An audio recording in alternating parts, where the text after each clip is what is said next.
So about a month back I put this video up about things that I used to miss, and one of them was my band. And after that the drummer, John, got in contact with us.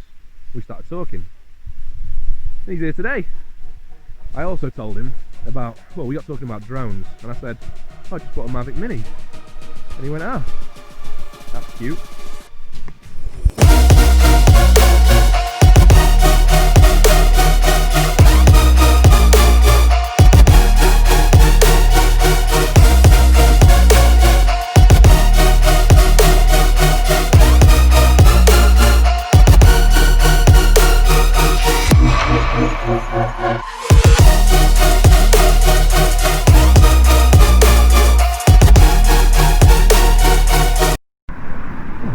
Told our kitchen's going to be closing for 2 weeks, which would be perfect time to get out and walk somewhere really nice, start exploring, get some good footage.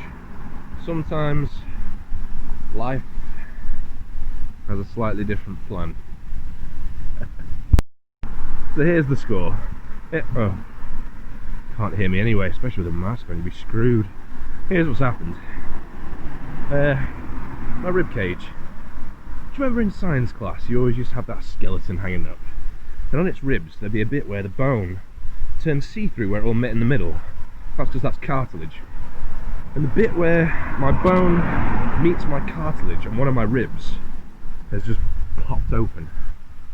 And I was like, are you sure? I haven't been hit, I haven't fallen down, I haven't had any contact with anything. And they said it can happen just by coughing.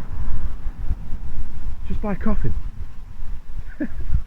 So, there's 2 weeks I've got off. I'm now going to rest up. But there is other stuff that we can do. For example, I still need to finish my final pack setup. I need to get a couple of things to fit in my pack. At the moment, the big one is the sleeping mat. Now, I currently have this big roll mat.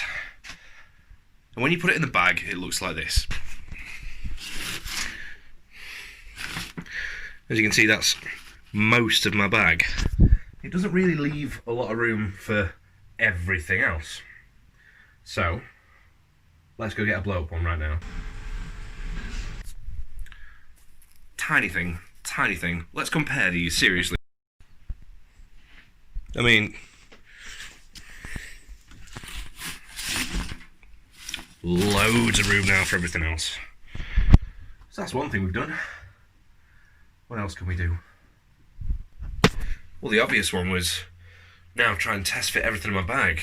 And I've got to say, after swapping out that huge roll mat for the small compressed roll mat, I've got so much room.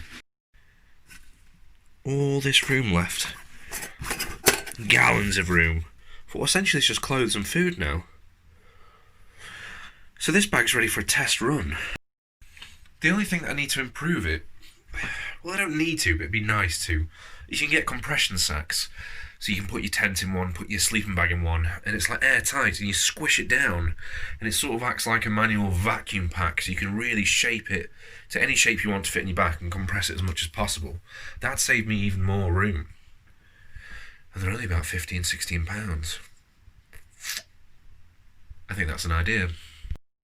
The thing I haven't done in a while, good month or two now, is actually going on a hike with that bag. I've been using a smaller bag because we've been doing day hikes, no camping, no tent required, no sleeping bag required.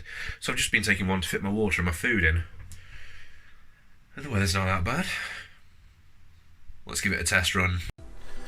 Well, there's no time like the present to test out this new pack. Small woods, 2 minutes away from my house. I'm very blessed to live somewhere so beautiful. So I've got everything in my pack now, apart from clothes and food, but I have so much room left for them, I'm not even worried. I'm not even slightly worried. I think as well, I'll only find out when I watch this back, that I've got my microphone issue sorted. This is when I listen back to it and it's all... But yeah, trying to get used to this pack again. Every time I go walking, I'm going to wear my full backpack that I'm going to take to Spain, 65 litre monster. I need to find where to put things, so the things I need most are easily accessible. So obvious things like water and food are very easy to get. My tent's right at the bottom because it's the last thing I'll need. That's based on the advice of some people I've seen online, some people I've spoken to in life. Everyone does things a little differently, so over the next month I'm going to try and figure that out as best as I can. God, I hope this microphone's working because it's so windy. But one thing that I was told that I never knew about before with these crazy big packs is this belt that's wrapped around my fat waist right now is more useful than you think. So with any normal bag you put on, put it over your shoulders, tighten the straps. That keeps it close to your back and sturdy so it's not bashing against you. It's a backpack, everyone knows this. But with these packs, because they can get so heavy, they've got this kind of two-tiered belt system. And what you do is once you've tightened this belt around your waist, you simply undo these ones. And as if by magic, I can't explain it, all the weight shifts down to your hips. It feels like I'm carrying nothing on my shoulders. I don't get the science. I don't get it. But it works. It's incredible. I don't know how much my bag weighs. In fact, that's something we're going to do when we get back. I don't know how much it weighs, but hardly any of it's on my shoulders right now. I could walk for days like this. Well, it's a good job really, isn't it? And now we're out of the forest. Test run's going well so far. I've noticed one problem, and I guarantee you won't be able to hear it. It's just a little niggle in the back. Oh, maybe you can. Yeah, we're gonna do that. I've got a stove in my pack. So we've got two pans that fit together, and in between them I've got a gas canister and a stove. And every time I take a step, it's just clink, clink, clink, clink. And at first it was like, alright, it's clinking, but after 2 miles I'm sick of it already. I did notice earlier, I was watching a guy who free camps in England all over the place. He's got like a microfiber towel, just, you know, pat yourself down at the end of a walk, and when you wash, dry yourself. And he puts that inside his canister, inside the pan, and then wraps everything in it so it doesn't clink. And oh my god, that's the best piece of advice I think I've heard so far, because this is doing my head in. Apart from that small little negative, everything's great. The bag doesn't weigh that much. I can keep going on this for ages. It's comfortable, it's not leaning a certain way, everything's packed in there. I think we finally got it dialed down. I think we finally got it dialed down. Where am I? This nice walk that I was on was more concentrated on the bag than where I was going. And somehow I'm next to, that's the motorway. Something's gone wrong. It's alright. I'm getting back in the right direction. Nice Porsche. We're back in the right direction now. I get easily distracted. Right, that's the shakedown done. Still trying to look after my ribs a little bit, but they're pretty much better now. I just don't want to jinx it by pushing them too far. First time back out walking. So, what else is there we can do? The last thing I can do today is quite a simple one.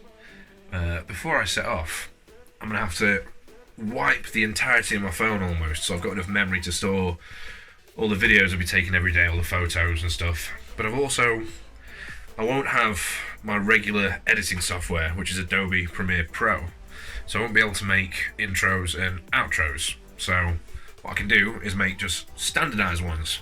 One for when I'm in England, one for when I'm in France, and one for when I'm in Spain, and upload them on my phone. Yeah.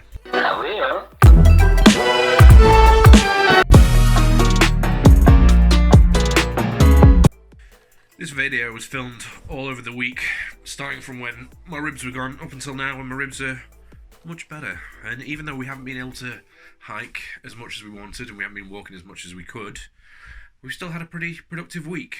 So when something gets you down or when something stops you from doing something, there's always other things you can do to try and keep going. And I think this week I've achieved that. Now I'm just going to think, as usual, where I want to go for a walk on Monday. See you then.